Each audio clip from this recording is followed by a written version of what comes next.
Good afternoon, everybody. My name is D.FINED, and I'm the principal of D.FINED Performance Solutions, and you are watching or listening to the D.FINED Engagement Podcast, Webcast. And today I have Kurt Mueller with me. He is we are in the same area near Augusta, Georgia, and South Carolina, and Kurt makes his home here along with me.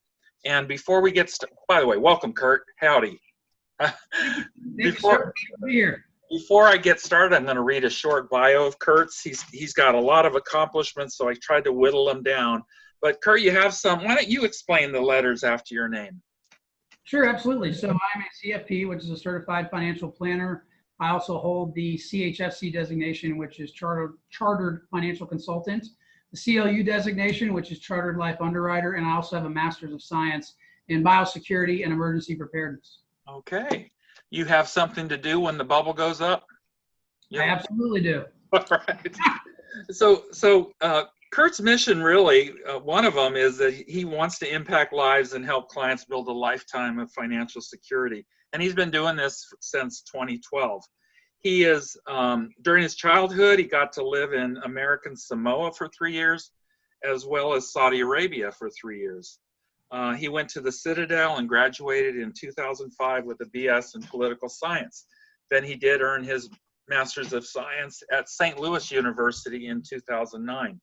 Kurt has a lovely wife named Megan. They have 2 sons, Drake and Gage, and they reside in North Augusta, South Carolina, which is just across the Savannah River from Augusta, Georgia. Kurt transitioned into the financial world after discovering his passion for helping others with financial planning. He's changed his career path since January 2012, and he's never looked back. So you enjoy what you're doing, huh? Without question. I consider it a job. That's right. Love it. Kurt's career progressed, and he expanded, and he did get those certifications and certificates behind his name ever since he started. His passion is helping others plan for their financial future, and Kurt's an active member of the local CSRA Citadel Club, which is the Augusta, Savannah River area. From May to October 2017, Kurt volunteered his time as an executive chair for the Leukemia and Lymphoma Society Light the Night Walk. And your brother is recovering or battling his own version of that. Is that right? Correct. Yes, he's battling leukemia right now. Okay. I wish him well. Thank you. Kurt also created the North Augusta Professional Networking Group in May of 2016 in an effort to redefine the way networking is done in the CSRA. I want to hear more about that. Will you remind me?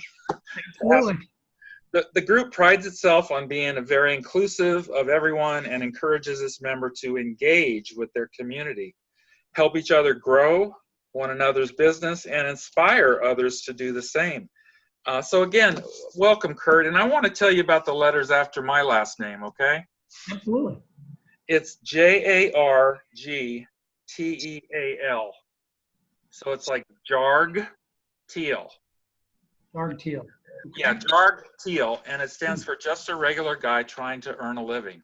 Love it. That's my certification, you know. That's great. So Kurt, let me let our audience know a little bit about how I met you and why I'm so impressed with you.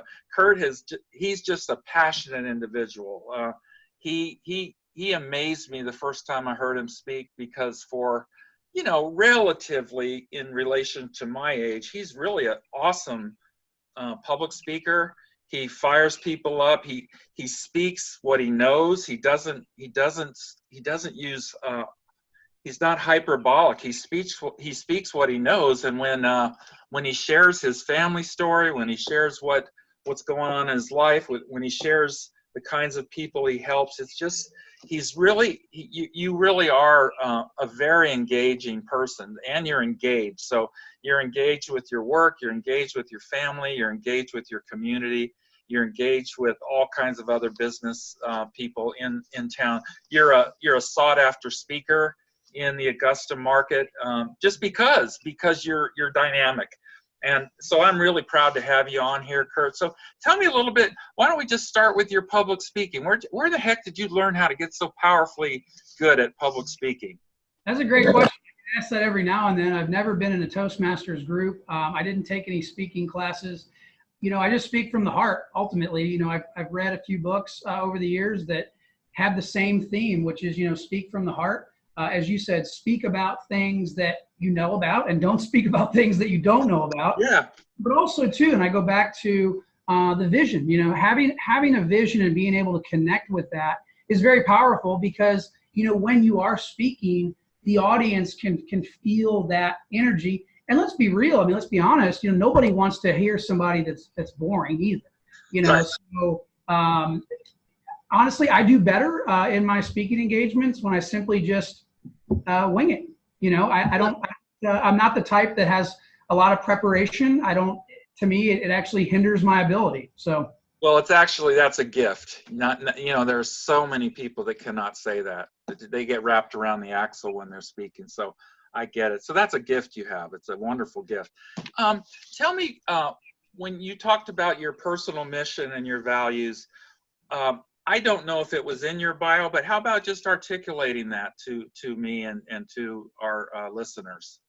In terms of the values? Your mission.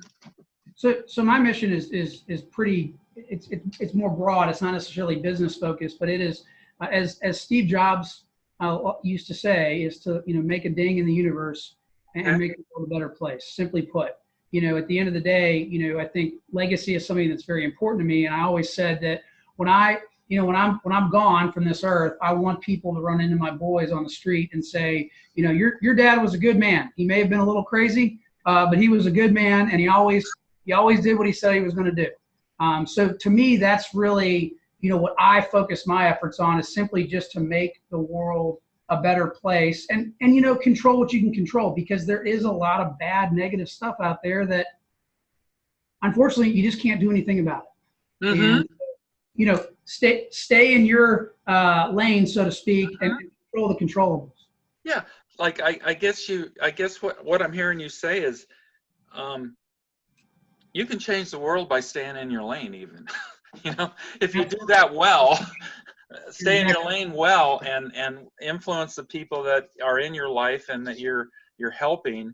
You're in your lane, and that's. I heard a guy say the other day to me, he had lived all around the country, and now he is in Augusta, and he said to me, I just like Augusta, and I like it because there's a lot of regular life going on in Augusta.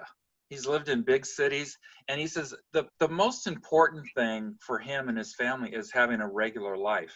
The routines that they have, the family time. He goes to work, his wife goes to work, the kids go to school, and it just brought this whole thing about having to make a huge difference when really we have to have a regular life that is satisfying. And then we can go to Atlanta, and then we can go to Myrtle Beach, and then we can go to the horse races or whatever, then we can go have fun. But what is our day-to-day regular life like? And that was very profound to me. Yes, that's a great statement for sure. Yeah. Hey, I want to ask you, I've heard you talk a little bit about your industry. And you are a financial planner. You help businesses grow. You help businesses prepare to sell. You help them with leadership issues in their companies. So I do want to hear a little bit about the leadership issues too. But tell me a little bit. I've heard you kind of once in a while you get a little bit critical of the actual industry that you are part of. You're absolutely right. I do. And my opinion is that the financial services industry over the last 4 or 5 decades has really done nothing more as a whole than simply sell the American public more products. And most of the time, they're products that unfortunately clients don't necessarily need. Wow.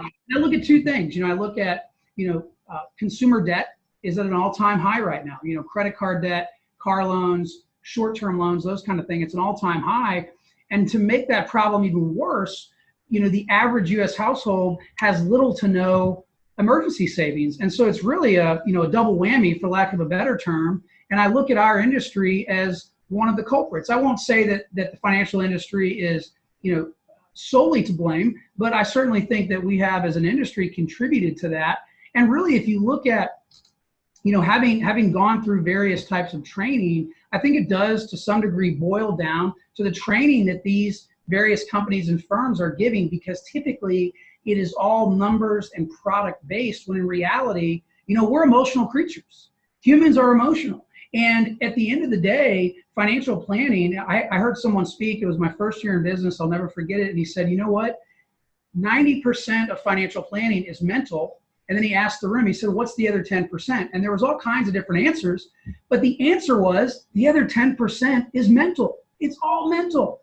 And I think as an industry, we forget that. And we want to focus on features and products and numbers. But the reality of it is we have to take into account how we think as human beings. And it's no secret that the human brain is designed to do one thing and one thing only: keep us alive. That's it. And our brain instinctively is lazy. It recognizes patterns and it creates what I call expressways, so that, if we see something that's out of place, we're going to take caution, but otherwise we're not going to pay any mind to it. And so talking about a lot of these various strategies and products can be very overwhelming. And so naturally our lazy brain, yes, I believe that humans have a lazy brain. Our lazy brain takes over and says, you know what?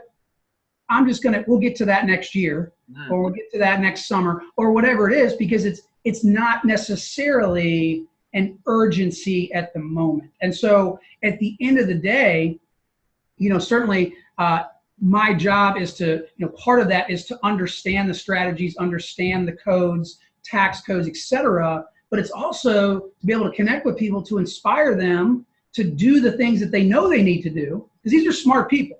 They know they need to save money. They know they need to plan for their future, but for whatever reason, they simply don't do it. And I believe that a big part of that reason is, again, the lazy brain. And so, when you take an industry that has for decades been so used to selling product, hitting quotas, etc., what has happened is there has developed, and for good reason, there's developed a very big distrust in general for our industry, and for good reason. And so that's an uphill battle that I fight, something I get really passionate about, because at the end of the day, most of the industry is simply out there to only make a commission. And so you have to, as a consumer, as a client, you have to look at, okay, where are the recommendations coming from and why are they making those recommendations? And in order to figure that out, you have to clearly understand how that advisor, how that planner is being compensated. Gotcha. It is a big, big deal. Yeah. Is that enough? Yeah. Well, you've said a lot there, and we're gonna blow that quote up, and we're gonna let the world see what you think about your industry a little bit. Tell me a little bit about your idea of helping business owners be better business owners financially. Yeah, I want to hear that. But I'd also like to know about your leadership. What kind of consulting and help do you give business owners that are your clients to become better bosses, better leaders, better managers? And then where did you pick that where'd you pick that up, your leadership development philosophies to help a business owner? Well, I would say the answer to that question is I'm a lifelong learner. I enjoy reading, and I go back to a quote from the former mayor of Augusta, Deke Copenhaver himself. He says, true power in any leader is the power to inspire. Having a leadership position by title, there it is right there. Excellent. Yeah. So, John Maxwell says, the lowest form of leadership is positional leadership, where you're simply a leader just by title. That's the lowest form. And so, again, a lot of times when I'm working with business owners, what I realized very early on is that, they are very good at what they do. It could be, they own a air conditioning, heating and air company, and they're very good at that, but they may not necessarily be good at inspiring their people to do what they need to do. And oftentimes they're overwhelmed. They don't have the time. And again, they're getting phone calls from, many different people trying to sell them many different things from all walks of life, and that lazy brain kicks in, and it's that, the brush off, or the, now's a bad time, I'm busy, what have you. And so you have to, in my opinion, if I'm going to provide value, if I'm going to set myself apart, because it is a highly competitive business, then I have to do something more than simply talk about features and products. Because anybody can talk about that. If you're smart enough to go get the appropriate licenses, you can sell any of it. That's not the point. The point is, how do you compel and inspire someone to actually take, action on those different strategies? And business owners specifically, I mean, think about it. If you think about someone's balance sheet, for a business owner, 9 times out of 10, the largest asset on their balance sheet is going to be their business. I often refer to it as their 401k. The business is, in fact, the 401k. And the reality of it is, and again, this goes back to the emotional side of us as human beings, the reality of it is that it's very difficult for them to think about their exit, their transition, because again, there's a lot of emotion there. And so taking that, taking the logical side of it, factoring in the emotional side, and looking at their balance sheet and saying, well, wait a minute, you've got various plans throughout your life, but yet there's no plan for the largest asset on your balance sheet. And oh, by the way, that asset happens to be very illiquid and not very marketable. Privately held businesses are not all that marketable. And so if they can't figure out how to grow the inherent value of the business, layer in what I call value drivers to increase the value of the business, but ultimately turn that into a stream of income, then what they really have is a lot of sweat equity, a lot of hard work in a very illiquid asset that's not going to produce any cash flow. And that's a big issue. Kind of like nothing to show for it. Even after all that work and everything they did every day to bring services to people, to employ people, they don't have a lot to show for it unless they're planning. That's right, unless they're planning. And I will say this, planning, in my opinion, it's a living, breathing document. It's never set in stone, but just simply having an idea of, okay, where's the trajectory? Where are we going? What does this look like? Oftentimes I hear business owners say, well, I'm just going to transition it to my son or daughter. And I'll ask what some people would consider to be kind of a silly question. I'll say, well, do they know that? And oftentimes you'd be surprised. They would say, well, no, we hadn't really talked about it. And I said, well, you should probably talk to them about it, because what happens if they don't want it?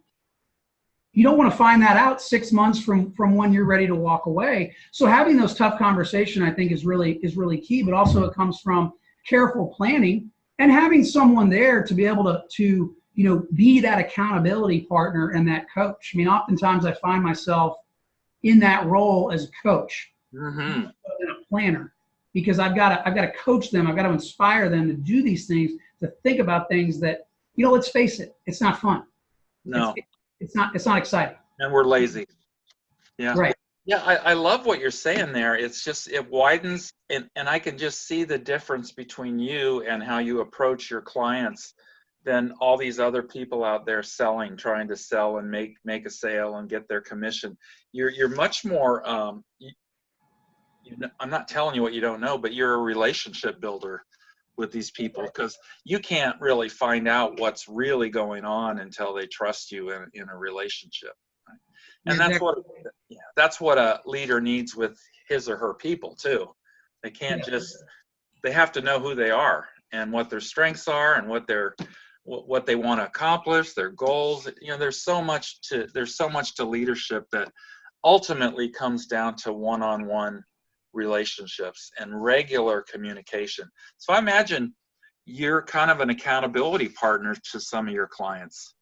Without question. I mean, that's actually, whenever I put together an engagement proposal, that is in fact one of the bullet points on the, expected items, expected deliverables. I put it down as, I want to serve as an accountability partner in the same way that someone would, hire a personal trainer, for example, or nutritionists.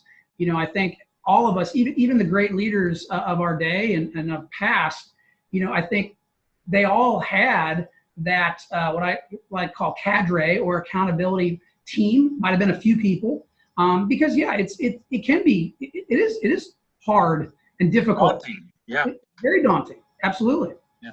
Hey, I'm going to go back to the first time I ever heard you speak at a meeting, and you talked a little bit about your family situation, your mom and dad, and how they didn't quite do what you would have wished they would have done for their own financial future. Can you, and that really pains you, I think. So I don't want to get too personal, but just share what you shared that day. When you do share a story about your family and their financial situation, what point are you trying to make? Well, I think it all comes down to the power of vulnerability. I mean, there's no secret. The power of vulnerability is very real. And when a human being is vulnerable with others, it naturally makes those listening want to be vulnerable, and it takes down those defensive walls, and it opens up their listening. And so I'm just very real. That's my style. I'm very upfront. And at the end of the day, I want people to understand, hey, look, here's where the passion's coming from. Here's where the energy is coming from. Because I look at, my mother, who retired early and as you said, didn't have really any savings to speak of. And so, I'm having to live that right now as the oldest of 4 kids, and having to work with my brothers and sisters to make sure that, our mom's taken care of. That's important because, of course, she took care of us throughout our, a good chunk of our life. So, and my father, he's in a very similar position. He certainly says things like, I enjoy what I'm doing, but I'm not quite sure that's the full truth, because I think ultimately he's still actively working, mainly because he has to. Mm-hmm. And so, I always said to myself, I said, you know what? I love my parents. I love my family, but not on my watch. That's not going to happen on my watch. And I'm going to do whatever I can to make sure that others that I am fortunate enough to connect with don't, end up like that either. Because I want them to understand the very personal and the very real nature of this. Right. What would you say to our viewers watching this? What would you say is let's say you go into either you're coaching somebody personally about their finance, or what would be the top 3 things you'd like to know at first when you're dealing with an individual not connected to a business, but their personal financial state, or what they, why would they call you, and what would you say to have them go, I want to work with this guy? That's a great question. So our criteria here is very, very simple. It's twofold. Mm-hmm. Number one, they have to be good people.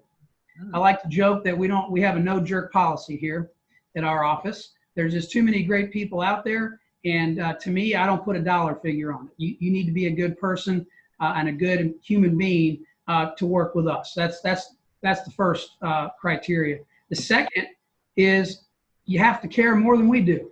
We care more about your financial success than you do. It's just not going to work. That would be very similar to hiring a personal trainer and not listening to them, or hiring a nutritionist and just not even listening or implementing anything they tell you to do. It would be a waste of money and time, and so from that standpoint, if they can emphatically check the box and say, yep, I'm a good person and I really care, then those are the types of people, whether they are individuals or business owners, that we absolutely want to meet with. Now, of course, we don't know on the front end if we can actually help, but I have discovered that, as my dad liked to say, you have to put wood in the stove to get heat. So you have to give some value, you have to educate folks, and it might not be the correct timing then, but perhaps 6 months, a year, 2 years down the road, it might be. I mean, one of my largest clients, I called for 4.5 years. Wow. To give you an idea. So I think follow-up's important, but it also shows that you care. Yeah. So I get the question a lot whenever we have an initial meeting. I get, people will ask me, well, what should I bring? Should I bring this? Should I bring that? And I say, look, you don't have to go up in the attic and start pulling boxes down. Let's have a discussion. Let me get to know you, vice versa. You get to know me. Let me explain our philosophy, and let's make sure that A, we like each other, we get along, and B, that you agree with our philosophy and how we view the financial planning landscape. Well, on that note, what? Tell me a little bit about your business. Tell me about how it's structured. And you belong to a group, do you? Tell me about your company. Are you a partner in it? You work for it? How are you organized? You're definitely in business for yourself. I know this, but Yes. tell me how that's organized, and That's a great a little question. bit about your company. Yeah, so our firm is Appolon Wealth Management. And so we are an RIA, which stands for Registered Investment Advisor. So we're an independent firm, which inherently is one of our competitive advantages because we have no outside pressure from an insurance company, a bank, or an investment firm. So we truly are fiduciaries. So we're sitting on the same side of the table as our clients. Personally, I have what's known as a single member LLC. I have one employee. Her name is Tiffany Garland. She's awesome. And technically, as far as the IRS is concerned, I am a subcontract employee of Appolon Wealth Management. So, I am connected with them so that I have access to the platform of strategies and tools to be able to help people, and businesses put these various things into place. And I will tell you that I came from the world of, really large insurance company with, there was always an agenda.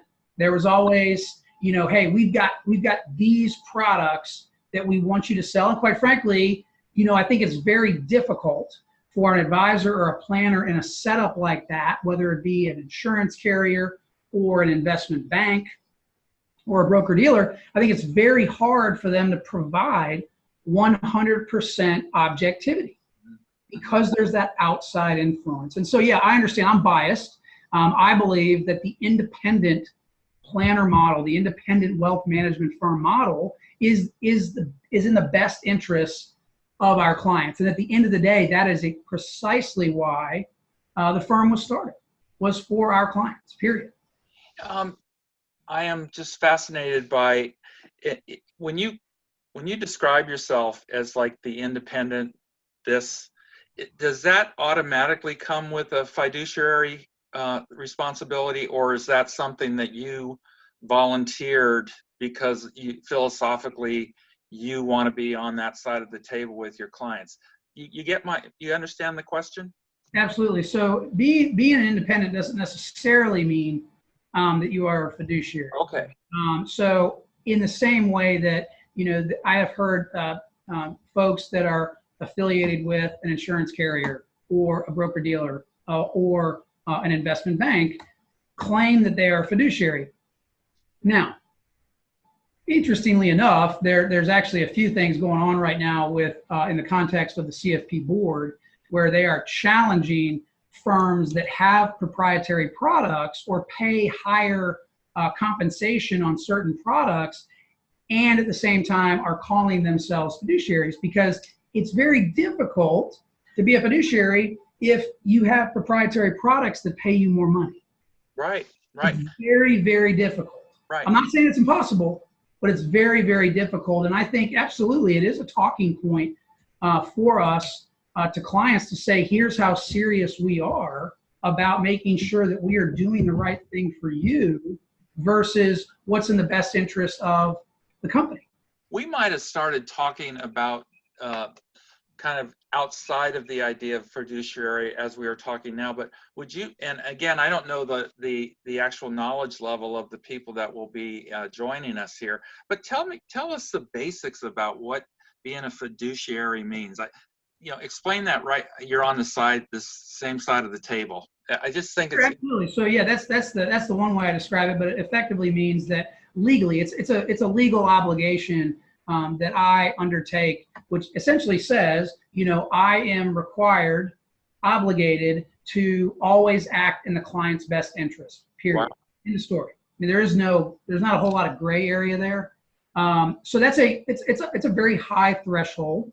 And it's something that, for your audience, I would say that very important question to ask if they're interviewing a financial planner or a financial advisor. It's one of the first questions I tell people to ask them, are you a fiduciary? And it's a yes or no question. It is not a, maybe kind of question. So that, again, that's extremely important for them to ask that. In addition, I will say this while I'm on that, is that they should also ask, how are you compensated? How are you compensated? Yeah, you gave a handout out at a gathering that I watched you speak and heard you, and I'm wondering if that could be made available to our listeners. Can people download that from your site, or could they email you for it? Because I think it was something like 10 questions you should be asking your potential financial planner. Is that what it was? Actually, that one was the 10 questions that it was really for business owners. So 10 questions that your financial advisor should be asking you. I see. But your question, that is absolutely something that I can email to you. It's not on the website, but I can email it to you, and I will make a note of that. Yeah. What I could do, Kurt, is when I put this interview up, I will put the document there so people could download it right from the right next to the interview, if you will. That makes sense? Yeah, absolutely. So email that to me. God, I had a good question. It's just sometimes I forget, Kurt. Doggone it, was a good question too. Okay, here's the question. This is a good question. We'll kind of close with this unless you have something burning to say. But I want to ask you, what question didn't I ask you? What would you have liked to have been asked that I didn't ask you? Wow, now that is a good question. Let's see. I remember my question, so go ahead and answer this one, but I do remember my question. I would say, perhaps maybe, what sets us apart? Maybe, I don't know if you asked that, but I think I indirectly answered that. But that would have been a good one. Okay, what sets you apart? Yeah. What else would you have liked to? What else would you like to say about what you do and who you are? And I would just simply like to say, for the audience, I can't stress enough the importance of lifelong learning, and just making sure that you're reading, and as I like to say, sharpening the saw. I say that word a lot, but it's just amazing to me the mindset shift when. And again, it is something that does take time, and it's not, it's not very black and white. It's not exactly quantifiable, but taking the time to simply spend, 30 minutes a day just bettering yourself. Mm-hmm. Whether that's meditation, whether that's reading a book, whether that's playing music, whatever it is, just simply taking a quick 30 minutes, possibly an hour a day, just to sharpen the saw, Yeah. What are you reading right now? So I have the one issue I have is that I bounce around and read a lot of books. So the two books I'm reading right now, actually three, I'm reading The Changemaker by D. Copenhaver, which you have as well. He's the former mayor of Augusta, Georgia, and we scheduled him for an interview. We haven't been able to put it together yet, but he was willing, and so he'll be on this show. That's me knocking on wood. And it's a phenomenal book, as you know. Yeah. The other great book that I'm reading is Sales EQ by Buffett. And he is a local author. He's from Thompson, Georgia, which is, for your listeners and viewers, that's in the central Savannah River area. Mm-hmm. And lastly, I am reading a book that, if I'm not mistaken, was written by Warren Buffett's daughter or daughter-in-law. And Warren Buffett is one of my, I wish I could call him a mentor. He's not. I don't think I can afford him. But anyway, to see if I can pull up the name of that book, because it is a fascinating book. If I could actually get my phone work. Maybe she changed her name because she's married now, huh? That kind of thing. That could have been. Hey, well, let me ask you, why? The name of the book is called Warren Buffett and the Interpretation of Financial Statements. Oh, the search for the company with a durable competitive advantage. And it was written by Mary Buffett and David Clark. So I believe it was his daughter. You enjoying that book? I'm sorry? You enjoying that book? I absolutely am. It's one of those books, when you look at it on the surface, you might think, golly, that sounds incredibly boring. They did a phenomenal job writing it and just helping paint the picture. So it's actually, it's a very interesting book, and how he views the world. And of course, we all know he's been incredibly successful. He's all right. Hey, now I'm going to ask you the question, then I'm going to ask you one more. Tell me about the ability, this webcast is going out everywhere. It's going around the world. And I know that different countries have different laws and stuff about investing and financial management. Can people that are in Spokane, Washington, or Los Angeles, California, or Boise, Idaho, or New York City, can they call you and get your help? In other words, can they become a client for you? Great question. The short answer is yes. So I'm licensed in all 50 states. Okay. Now, if we go international, completely different story. But if we're in the United States, absolutely, we can absolutely help them. And of course, as you know, with the age of technology we are in, that's very easy to do. It's just, do you have many clients outside of our area where we live? I do. I've got a few on the West Coast in California, and I have several in Florida and up in the Northeast as well. Okay. Here's the last question. It's a Warren Buffett question, and you may know the answer, but in the last couple months, the conference board, which is it's that board it's the capitalistic monster of a bunch of CEOs that basically run the economy here in the United States. They changed the way I'm going to describe it is it's no longer just about maximizing shareholder value. It's going to be and should be, in their estimation, about maximizing stakeholder values. And were you aware of that came out, that I did catch a little bit of that, yes. And my question too, I run a silly little blog, and my colleagues, there's some argument about it, like, oh, the conference board's just gone off the deep end by factoring in stakeholders, and I just didn't know what Warren Buffett thought of it, because he would be, they call him the Oracle of Omaha or whatever. I would love to know what he thinks of that. I think it's a huge shift, at least on paper, that companies have to do more than just maximize shareholder value. You're you know exactly right. how he came out? Do you know how it came out? Do you know what he thinks of it? I don't. Educate me.